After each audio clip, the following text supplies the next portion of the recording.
بسم اللہ الرحمن الرحیم۔ السلام علیکم۔ آپ دیکھ رہے ہیں ڈی ڈی پی اینالیٹیکا۔ آج 6 ستمبر پاکستان کا یوم دفاع پوری قوم بڑے جوش سے بڑے عزم کے ساتھ منا رہی ہے۔ یہ دن بہت اہم ہے اس نقطہ نگاہ سے کہ اگر میں 1965 کی طرف جاؤں، 6 ستمبر جب کہ یہ واقعہ ہوا، بھارت نے اچانک ان اناؤنسڈ ایک جنگ مسلط کر دی، پاکستان پہ حملہ کر دیا، تو اس وقت جو قوم کا جذبہ تھا اور قوم میں جو اتحاد تھا، پوری قوم ایک سیسا پلائی ہوئی دیوار، یہ دیکھنے کے قابل تھا۔ وہ یادیں ذہن میں جب بھی آتی ہیں تو دل سے دعا نکلتی ہے کہ کاش آج بھی ہم اسی طرح ایک متحد قوم ہو جائیں۔ جب 65 کی جنگ کے بارے میں ہم سوچتے ہیں تو بڑے بڑے زبردست واقعات یاد آتے ہیں۔ ان میں پاکستان کے عام آدمی جو کہ سویلین پبلک میں تھے، ان کی مدد، ان کا جذبہ اور ان کی خواہش کہ وہ کسی طرح اپنی افواج پاکستان کے ساتھ شانہ بشانہ ان کے کام آ سکیں، ان کے دفاع میں مدد کر سکیں، وہ چیزیں ہیں جو میں سمجھتا ہوں کہ آج میری زندگی میں میری یادوں کا سرمایہ ہے۔ لیکن آج میں جس موضوع پہ بات کرنا چاہتا ہوں وہ تھوڑی سی مختلف ہے۔ مختلف اس نقطہ نگاہ سے کہ میرے مختلف ویلاگز پہ بھارتی جو ناقدین ہیں، جو ویورز ہیں، وہ اکثر کہتے ہیں کہ پاکستان نے کبھی کوئی جنگ نہیں جیتی اور 1965 کی جنگ بھی پاکستان ہار گیا۔ میں جو کچھ جانتا ہوں آرمی میں رہ کے، اور 2 جنگیں بھی، دونوں 65 اور 71 کی جنگ دونوں دیکھیں، اور اس کے علاوہ بھی مختلف آپریشنز دیکھے، کارگل وغیرہ، سوائے 1971 کی جنگ کے جس کے عوامل کلیتاً مختلف ہیں، کہ وہ ایک جنگ تھی جس میں کہ تھوڑے سے ہمارے لوگ، جو بھارت کی فوج تقریباً 15 گنا زیادہ تھی وہاں پہ، خود ان کے آرمی چیف کے انٹرویو میں یہ بتایا گیا، اور وہ اپنے بیس سے، اپنے ملک سے، اپنے وطن سے 1200 میل دور ایک، آپ کہہ لیجیے کہ غیر کی سرزمین کے اوپر وہ جنگ لڑ رہی تھی، کیونکہ بنگالی سارے اس وقت تک آپ کے خلاف ہو چکے تھے، غیر ہو چکے تھے۔ تو اس کے عوامل مختلف ہیں، بالکل کلیتاً مختلف۔ اس میں اگر اس کا تجزیہ کیا جائے تو اس میں بھی آپ کو نظر آئے گا کہ افواج پاکستان نے ان نامساعد حالات میں بھی بڑی بہادری سے کام کیا۔ لیکن یہاں 65 کی جنگ جو ہے، اس کا نتیجہ بڑا واضح تھا۔ اس میں اگر ہم جنگ کا جائزہ لیں تو بے شمار ایسے واقعات آپ کو نظر آتے ہیں جس سے کہ آپ دیکھیں گے کہ پاکستان کی افواج نے کتنی بے جگری سے، کتنی بہادری سے وہ جنگ لڑی،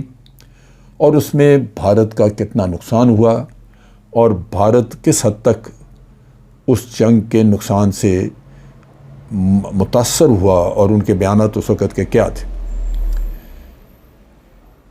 اس جنگ کے بارے میں میں آج صرف اور صرف خود بھارت کے اس وقت کے چند لوگوں کا، جو کہ خود انسائڈرز تھے، انہوں نے جنگ لڑی یا دیکھی، ان کے کچھ بیان، ان کی کچھ باتیں، وہ میں آپ کے سامنے رکھوں گا، اور اس کے ساتھ ساتھ انٹرنیشنل میڈیا میں کیا کچھ چھپا وہ رکھوں گا، تاکہ یہ چیز واضح ہو جائے۔ مجھے اس بات کی اس لیے بھی ضرورت پڑی، مجھے کوئی ایسی ضرورت نہیں ہے کہ میں ضرور بھارتی ناقدین کو قائل کروں۔ وہ اگر اپنی خوش فہمی میں رہنا چاہتے ہیں تو رہتے رہیں، حقائق دنیا کے سامنے ہیں، حقائق چھپتے نہیں ہیں، تو انٹرنیشنل میڈیا میں چھپے، اس پہ کتابیں لکھی جا چکی ہیں۔ میں بھارتی لوگ جو کہ ایک آپ کہہ لیجیے کہ خوش فہمی کی زندگی گزاری یا خوش فہمی میں رہنا چاہتے ہیں، میں ان کو خوش فہمی سے نکالنا نہیں چاہتا، لیکن میں اپنے پاکستانی بھائیوں کو ضرور بتانا چاہتا ہوں، کیونکہ مجھے میرے سامنے وہ انتہائی مذموم اور گھٹیا بیان جو کہ ہمارے محترم خواجہ آصف صاحب نے دیا تھا، جس میں انہوں نے کہا تھا کہ انہوں نے 65 کی جنگ ہاری، انہوں نے فلاں کیا، وہ کیا، انہوں نے اپنے منہ پہ کالک ملنے کی ایک کوشش کی تھی. میں اس کو بھی جب سوچتا ہوں تو میں یہ محسوس کرتا ہوں کہ ہمیں اپنے پاکستانی بھائیوں کو اس کے بارے میں ضرور بتانا چاہیے. یہ جو ابھی میں بیان آپ کے سامنے بتانے لگا ہوں وہ مسٹر پردھان بھارت میں اس وقت جو ان کے 1965 میں ان کے ڈیفنس منسٹر تھے مسٹر وائی بی چون جو تھے ان کے ساتھ یہ کام کرتے تھے، ان کے سیکرٹری تھے یا جو بھی، لیکن یہ وزارت دفاع سے پوری جنگ کو مانیٹر کر رہے تھے، دیکھ رہے تھے. اسی طرح اس زمانے میں جنرل ہربخش سنگھ جو کہ کمانڈر تھے اس وقت انڈین ٹروپس کے اور فرنٹ لائن میں تھے، انہوں نے جو کچھ قریب سے دیکھا وہ بھی انہوں نے ایک کتاب کی شکل میں لکھا. اب اس کتاب کے اقتباسات ہیں اور چونکہ ان کو فرسٹ ہینڈ نالج تھا سپٹمبر 1965 کی جنگ کا، لہذا ان کا لکھا ہوا بالکل اوتھینٹک ہے. یہ اپنے چیپٹر نمبر 8 جس کا ٹائٹل تھا کاورڈس اینڈ پینک، یعنی بزدلی اور خوف، اس کتاب کے اس چیپٹر میں وہ لکھتے ہیں 1965 کی جنگ کے بارے میں. اور یہ آر ڈی پردھان بھی اس کے بارے میں اس کو بیان کرتے ہیں کہ اس وقت کے میجر جنرل نرنجن پرساد جو کہ بعد میں غالباً ان کے چیف آف آرمی اسٹاف بھی بنے، وہ اس وقت لاہور سیکٹر کے کمانڈر تھے، انڈین آرمی کمانڈ کر رہے تھے لاہور سیکٹر میں. اور جب حملہ انہوں نے کیا، پاکستان میں داخل ہو گئے، اور اس کے بعد جب پاکستانی افواج نے ان کے اوپر کاؤنٹر اٹیک کیا، جوابی حملہ کیا، تو یہ جو ملٹری تھی ان کی انڈین آرمی، ان کے اوپر فائرنگ وغیرہ آئی اور پھر یہ وہاں سے بھاگ اٹھے. یہ جنرل ہربخش سنگھ لکھ رہے ہیں. وہ یہ کہتے ہیں کہ یہ جب اس وقت لیفٹیننٹ جنرل تھے ہربخش سنگھ، ان کو جب پتہ چلا تو یہ کور کمانڈر ہونے کی حیثیت سے یہ فوراً اپنی گاڑی لے کے وہاں پہ پہنچے جہاں پہ یہ صورتحال تھی، اور انہوں نے دیکھا کہ پاکستان ایئر فورس نے بھارت کی بیشتر گاڑیاں تباہ کر دی ہوئی تھیں، اور ایک تباہی کا بہت بڑا نقشہ تھا جو جی ٹی روڈ کے اوپر ان کو نظر آیا.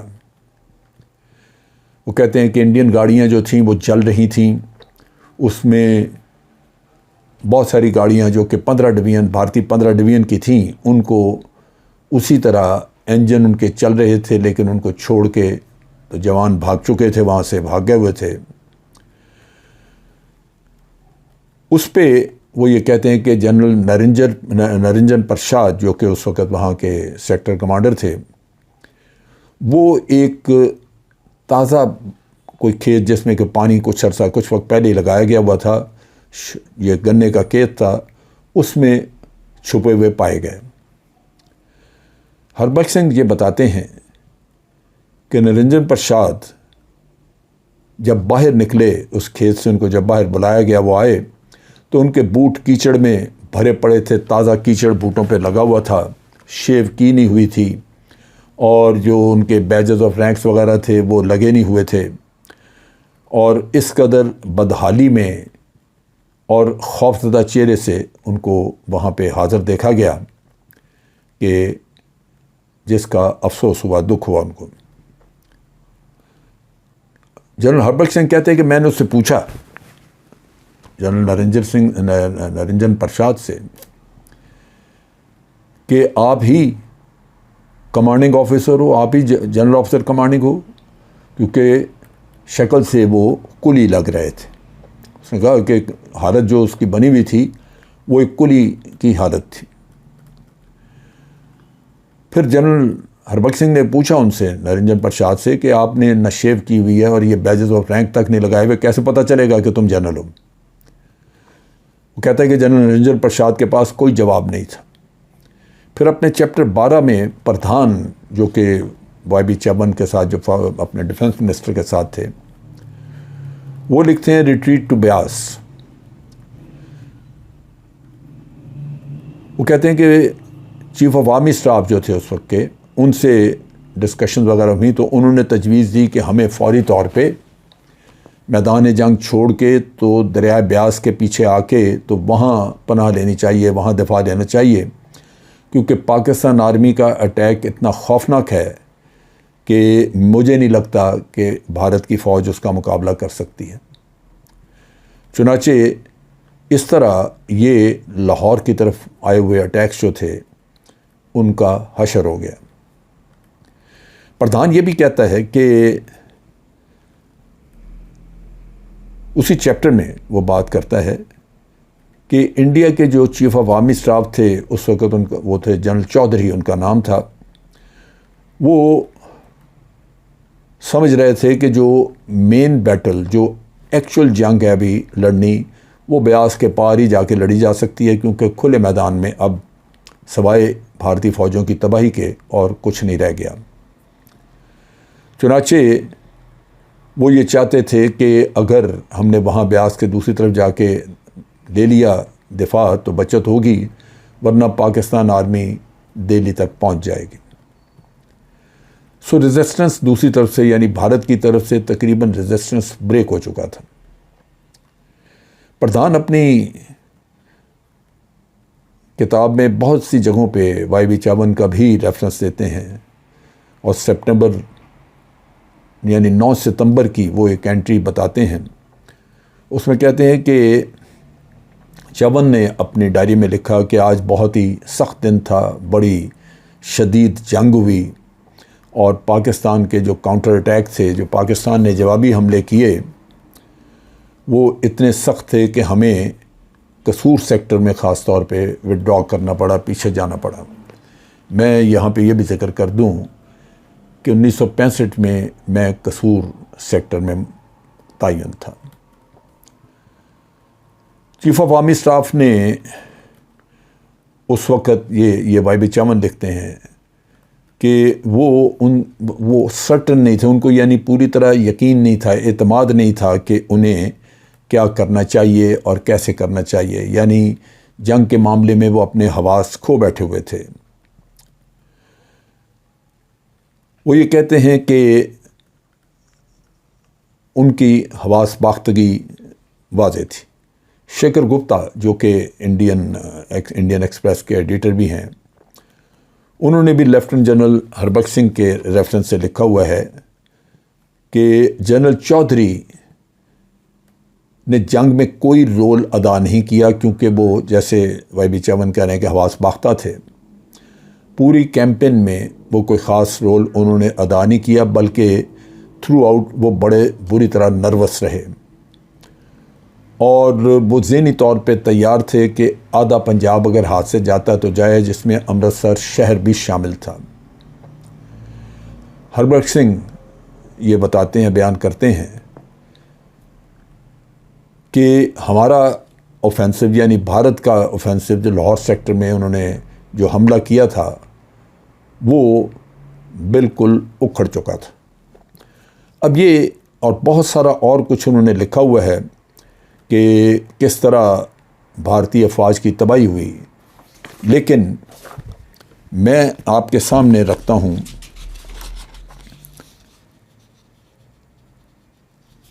یہ نیو پورٹ ڈیلی نیوز۔ وہ لکھتا ہے کہ border battle rages, Indians thrown back. پھر ٹائمز ریکارڈر لکھتا ہے انڈیا ایڈمٹس ریٹریٹ، اور بے شمار یہ ہیں اس وقت کے اخبارات جو لکھتے ہیں کہ انڈین ٹروپس تھرون بیک۔ اچھا، اس میں جو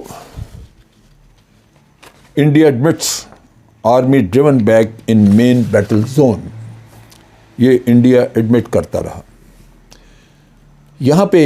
ہربخش سنگھ یہ بھی ذکر کرتے ہیں کہ جو اچھوگل کینال کے قریب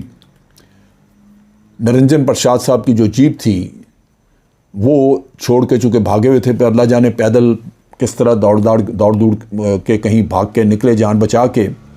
وہ جیپ بھی پاکستان کے قبضے میں چلی گئی، اور اس میں ان کی سینسیٹیو ڈاکومنٹس تھیں جو اگلے دن ریڈیو پاکستان سے پڑھ کے سنائی گئیں۔ وہ یہ کہتے ہیں، ہربخش سنگھ کہتے ہیں کہ میں اس کا کورٹ مارشل کرنا چاہتا تھا جنگ کے بعد نرنجن پرساد کا، لیکن جنرل چودھری نے اس کو اسی طرح ہی جانے دیا، اس کا استعفیٰ لے لیا۔ یہ شیکھر گپتا بھی لکھتے ہیں کہ جنرل چودھری جو ہیں یہ پوری جنگ میں پینکڈ، خوفزدہ نظر آئے، اور انہوں نے ڈیفینسو ایریاز کو چھوڑ کے یا ان کو چھوڑ کے تو پیچھے ہٹنے کے لیے کہا، یعنی ریٹریٹ کیا۔ انہوں نے کہا کہ ہم پنجاب میں اب دفاع نہیں کر سکتے، ہمیں بیاس کے دوسری طرف چلے جانا چاہیے۔ اسی طرح جنرل ہربخش سنگھ اپنی گفتگو جنرل چودھری کے ساتھ جو ان کی مختلف وقتوں پہ بات چیت ہوتی ہے اس کا بھی ذکر کرتے ہیں، اور اس میں